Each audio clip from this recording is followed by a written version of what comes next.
నమస్తే శ్రీమాత్రే నమః శ్రీకృష్ణాయ నమః. భక్తి ప్రేక్షకులకు స్వాగతం సుస్వాగతం. అయితే మనకి ఈనాళ్ళు మనము యోగాల గురించి చెప్పుకున్నాం కదా. ఈసారి చిన్న చేంజ్ ఏంటంటే సెప్టెంబర్ 17వ తారీఖు 2025న మనకి రవి సంక్రమణం కన్యాలో జరుగుతోంది. అయితే ఇది ఎప్పుడు జరుగుతోంది అంటే కనుక ఈ నెల సెప్టెంబర్ నెలలో 17వ తారీఖు బుధవారం నాడు మనకి ఉదయం 6 గంటల 7 నిమిషాలకు రవి కన్యా రాశిలోకి సంక్రమణం చేస్తున్నాడు. సంక్రమణం అంటే ఏం కాదు, మారుతూ ఉంటాడనమాట. సూర్య భగవానుడు ఏ నెల కా నెల ఒక్కొక్క రాశిలోకి మారుతుంటాడు. అయితే ఈ పుణ్యకాలము మనకి ఉదయం 6 గంటల 7 నిమిషాల నుంచి మధ్యాహ్నం 12 గంటల 15 నిమిషముల వరకు ఉంటుందన్నమాట. అయితే ఈ సమయంలో మనం ఏం చేయాలి అంటే కనుక దానాలు, స్నానాలు, జపాలు, హోమాలు, పుణ్య కార్యాలు చేసుకుంటే కనుక విశేషమైన ఫలితాలు ఇస్తారు. అంటే మన సనాతన ధర్మంలో, మన హిందూ ధర్మంలో ప్రతి నెలకి మనకి భగవంతుడు ఏదో ఒక అవకాశాన్ని ఇస్తున్నాడు. మనుషులు పాపాలు పుట్టలుగా చేస్తూ ఉంటారు. కనీసం ఈ సమయంలోనైనా కొంత పుణ్యం చేసుకుంటే ఏ లవలేశమంతైనా, ఏ వెంట్రుక వాసంతైనా నేను కాపాడదాము అని భగవంతుడు అనుకుంటూ ఉంటాడట. వాళ్ళ పాపకర్మల నుంచి తగ్గించడం కోసము ఆయన ఎదురు చూస్తుంటాడు. మనం యథేచ్ఛగా పాపాలు చేసేసుకుంటూ ఉంటాం హాయిగా. కానీ అయ్యో నా బిడ్డలు పాపంతో కొట్టుమిట్టాడుతున్నారు, బాధలు పడతారు, కనీసం ఈ పుణ్య కార్యాల వల్లైనా, ఈ చిన్న చిన్న కార్యాల వల్లైనా వాళ్ళకి కొంతైనా నేను పుణ్యాన్ని ప్రసాదిద్దాము అని భగవంతుడు ఎదురు చూస్తుంటాడు. భక్తుడి కోసం భగవంతుడు చూడడం కాదు, భగవంతుడే భక్తుడి కోసం చూసే దాష్టీకం పట్టింది. అయితే అయినప్పటికీ మనం ఏం చేస్తామంటే పాపాలు నిరభ్యంతరంగా, నిశ్చలంగా, చక్కగా ఎంత హాయిగా చేస్తామంటే ఊపిరి వదిలితే ఎంత ఈజీగా వదులుతామో అంత పాపాలు చేసుకుంటా పోతుంటాము. అయితే అది వేరే సంగతి. కానీ ఎంత పాపాలు చేసిన వాళ్ళకైనా సరే కొంతైనా పుణ్యం చేసుకుంటే మంచి ఫలితాలు పొందుతారు. అయితే మనకి ఈ భాద్రపద మాసం వెళ్ళిన దగ్గర నుంచి మనకి అన్ని పుణ్యతిథులు, పుణ్య కార్యాలు అలా ప్రతి మాసము ఏదో ఒకటి ఉంటుంది. అయితే ఈ సమయంలో కూడా మనకి ఈ రవి సంక్రమణం వల్ల పుణ్యాలు చేసుకునేందుకు అవకాశమైంది. ఈ మధ్య కాలంలో మనకి ఒక వారం రోజుల క్రితం, 10 రోజుల క్రితం మనకి గ్రహణం కూడా వచ్చింది. ఆ సమయంలో కూడా మనము ప్రతి ఒక్కళ్ళు చక్కగా దాన ధర్మాలతోనూ, పూజా పునస్కారాలతోనూ, జపాలతోనూ, హోమాలతోనూ చక్కగా చేసుకున్నారు. అంటే గతంలో కన్నా ప్రతి మనిషిలోనూ పాప చింతన, భక్తి అనేది మార్పు వచ్చింది అని చెప్పొచ్చు అనమాట. అయితే ఈ సమయంలో మనకి గ్రహస్థితులు ఎలా ఉన్నాయి, తర్వాత ఆ గ్రహాలు ఇచ్చే ఫలితాలు ఏమిటి అనేది మేషాది ద్వాదశ రాశుల వారికి ఒక ఎత్తు అయితే, మరి దేశకాలమాన పరిస్థితుల్ని బట్టి దేశానికి ఇలా ఎలా ఉండబోతోంది, మన తాలూకా రక్షణ వ్యవస్థ, న్యాయ వ్యవస్థ, ఆర్థిక వ్యవస్థ, సామాజిక పరంగా ఎలా ఉండబోతోంది అవి కూడా తెలుసుకోవాలి కదా. అయితే ముందుగా ఫస్ట్ మనము గ్రహస్థితులు ఏమిటి ఈ సమయంలో అంటే మనకి ఒక నెల రోజుల పాటు ఈ రవి సంక్రమణం అనేది ఉంటుందన్నమాట. అయితే సూర్యుడు ఈ సమయంలో మనకి కన్యా రాశిలోకి ప్రవేశం చేశాడు. చంద్రుడు మకర రాశిలోను, బుధుడు బుధాధిపత్య యోగంలో ఉన్నాడు అంటే ప్రవేశించాడు. కన్యా రాశిలో అధిష్టాన గ్రహంగా స్వగ్రహంలోనే అంటే తన యొక్క గృహంలోనే వచ్చాడనమాట. శుక్రుడు సింహరాశిలోను, కుజుడు కర్కాటక రాశిలోను, శని భగవానుడు వక్రించి మీనంలోకి వెళ్ళాడు. కుంభరాశి నుంచి మీనంలోకి వెళ్ళాడు. గురువు మిథునంలోను, రాహువు కేతువులు ఇద్దరు కలిసి మేష తులాలో సంచారం చేస్తున్నారు. అయితే ఈ గ్రహ పరిస్థితులు మనకి సమాజంలోను, రాజకీయంగాను, వాతావరణ పరిస్థితుల్లోనూ, ఆర్థిక రంగాలు, రక్షణ, న్యాయ విభాగాలు ఇలా ప్రతి ఒక్క అంశం మీద ఎలాంటి ప్రభావాన్ని చూపిస్తోంది అనేది మనం సవివరంగా మనుషుల గురించే కాదు దేశం గురించి కూడా తెలుసుకోవాలి కదా.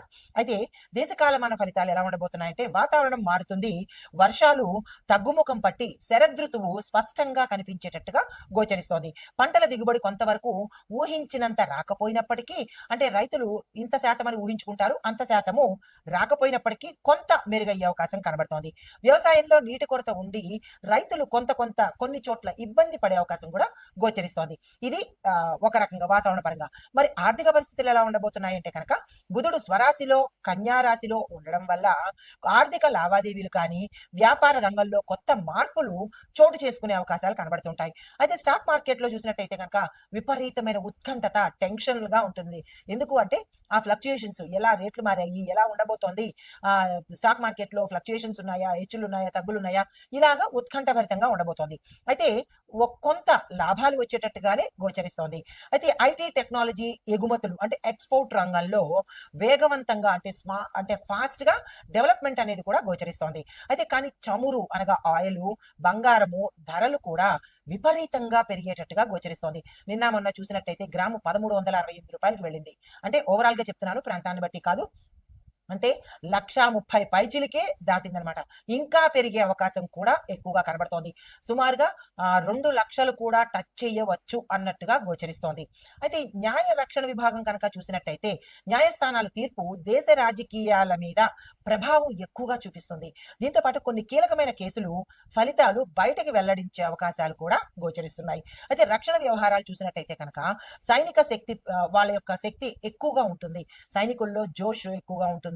దేశభక్తి మీద ఎక్కువగా వాళ్ళు కృషి చేస్తారు. అంటే వాళ్ళల్లో దేశభక్తి అనేది ఉప్పొంగుతూ ఉంటుందన్నమాట. కొత్త ఒప్పందాలు, అంతర్జాతీయ వ్యూహాత్మక నిర్ణయాలు కూడా తీసుకోవడం జరుగుతుంది. పొరుగు దేశాల సరిహద్దుల్లో కూడా మనకి కొంత ఉద్రిక్త వాతావరణం కూడా ఈ సంక్రమణ సమయంలో గోచరిస్తోంది. ఇక రాజకీయ పరిస్థితులు చూసినట్టయితే కనుక రాష్ట్ర రాజకీయాల్లో అంటే రాష్ట్ర పరంగా, జాతీయ పరంగా కొన్ని కీలకమైన మార్పులు కూడా చోటు చేసుకుంటున్నాయి. అయితే కొత్త మైత్రి కూటములు ఏర్పడము, కొన్ని పాత కూటములు చేంజ్ అయిపోవడం, లేదా అంటే విచ్ఛిన్నం అయిపోవడము, లేదంటే కనుమరుగైపోవడం కూడా జరిగే అవకాశాలు కనబడుతున్నాయి. మహిళా నాయకత్వము, యువ నాయకత్వంలో రాజకీయాలకు ప్రాధాన్యత పెరుగుతూ ఉంటుంది. అయితే అవినీతి వ్యతిరేక ఉద్యమాలు కూడా జరిగేందుకు సూచనలు కనబడుతున్నాయి. ఇక సామాజిక వాతావరణం చూసినట్టయితే సామాజిక వర్గాలలో వర్గ, కుల, మత విభేదాలు కూడా చెలరేగే అవకాశాలు, అవి ముదిరిపోయేందుకు కూడా సూచనలు కనబడుతున్నాయి. అయితే యువత కొంత ఆందోళన చేసే పరిస్థితి రావచ్చు. అది ఏ యువత అయినా, కాలేజ్ వాళ్ళు కావచ్చు, లేదా మామూలు యువత కావచ్చు. ఉద్రిక్తంగాను నినాదాలు చేయడం కానీ, ఆందోళన చేయడం కానీ జరిగేందుకు అవకాశాలు సూచనగా కనబడుతున్నాయి.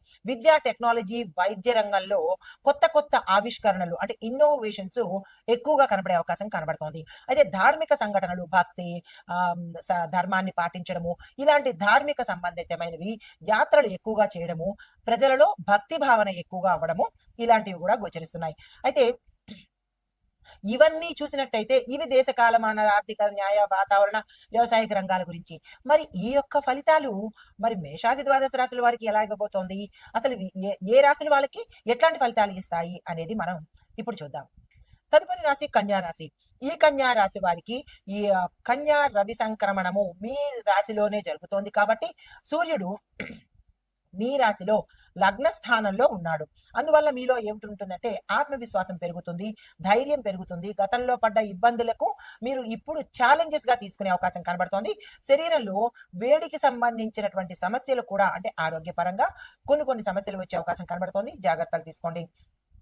ఇంకా ఉద్యోగాలు, బిజినెస్ విషయంలో చూసినట్టయితే కనుక వీరికి కొత్తగా ప్రమోషన్స్ రావడం కానీ, కొత్త పదవులు అంటే మీకు ఎక్స్పీరియన్స్ లేని పదవుల్లోకి మీరు వెళ్ళడం కానీ, అపాయింట్ చేయడం కానీ జరిగే అవకాశాలు కనబడుతోంది. ధైర్యంగా మీరు తీసుకోండి. ఎక్స్పీరియన్స్ లేదు కదా అని రిజెక్ట్ చేసే ప్రయత్నం చేయకండి. అందులోకి వెళ్ళిన తర్వాత అలాంటి ఆఫర్స్ వస్తే తీసుకున్న తర్వాత మీరు మీ యొక్క చాకచక్యతనంతో నేర్చుకునే అవకాశం ఉంటుంది. అయితే ఇంకా బిజినెస్ పరంగా చూసుకున్నట్టయితే కనుక పాత బిజినెస్ ని మీరు షట్ డౌన్ చేసేసి కొత్తగా బిజినెస్ ని మార్కెట్ లోకి లేదా మీ వస్తువుల్ని మార్కెట్ లోకి తీసుకురావాలన్న మీ కొత్త ఆలోచన సక్సెస్ఫుల్ గా ఉంటుంది. కాబట్టి మీకు అచ్చిరాని, నడపలేని ఆ పాత బిజినెస్ ని వదిలేసి కొత్తగా మీరు ఆలోచనను ఇంప్లిమెంట్ చేసినట్టయితే కనుక లాభాలు వచ్చే అవకాశం కనబడుతోంది. అలాంటి వారు ఎవరైనా ఉంటే నిర్ణయాలు తీసుకోండి. అయితే రాజకీయ పరంగా, సామాజిక పరంగా చూసుకున్నట్టయితే కనుక సామాజిక పరంగా మీకు గౌరవ ప్రఖ్యాతలు పొందుతారు. అవార్డులు వచ్చే అవకాశం కనబడుతోంది. మీరు ఉన్న స్థానంలోనే గౌరవ మర్యాదలు పొందుతారు. ఈ రాజకీయ నాయకులు చూసుకున్నట్టయితే కనుక ప్రజలలో ఒక మంచి ముద్రను వేస్తారు. అధిష్టానంలో మీ పేరు మార్మోగేటట్టుగాను మీ యొక్క రంగంలో మీరు ఎక్కడైతే ఉంటారో మీ స్థానంలో రాజకీయ పరంగా గౌరవం పెరిగే అవకాశం కనబడుతోంది. నేను మీకు చెప్పదగిన పరిహారము ఆదివారం రోజు ఆదివారం నియమాలు పాటించుకుని సూర్య నమస్కారాలు చేసుకుని స్వామివారికి అర్ఘ్యం ఇచ్చుకున్నట్టయితే కనుక మంచి ఫలితాలు పొందుతారు.